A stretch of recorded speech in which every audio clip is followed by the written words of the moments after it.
এই যে বন্ধুরা, দুই পদ্ধতির রান্না। তো রান্না হয়ে গেছে, আর আমি কি রান্না করেছি দেখাই তোমাদেরকে। আর বললাম যে দু রকম রান্না। আজকে তো একটা মানে পুজোর বার আছে, অশোক ষষ্ঠী। তো প্রথমে দেখাই, দাঁড়াও তোমাদেরকে। এই যে আমার শাশুড়ি মা করে দিয়েছে, এই যে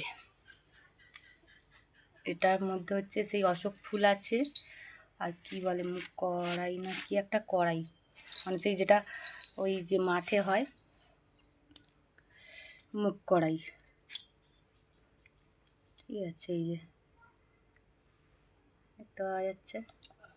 তো এটা খেতে হয়। আর দুধ আছে, গঙ্গা জল আছে, ডাবের জল আছে।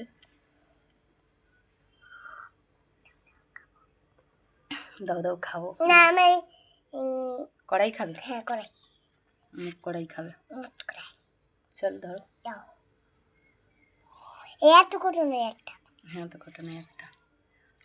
চলো কি রান্না করেছি দেখাই। আমার খাবারটা আগে প্রথমে দেখাই।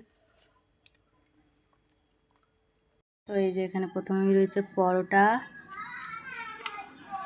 আর তার সাথে আছে বেগুন ভাজা। তো পরোটা বেগুন ভাজা খেতে কিন্তু হেভি লাগে। আর এখানে হচ্ছে একদম লাল লাল আলুর ঝোল, আলুর দম বা আলুর ঝোল, আলুর তরকারি,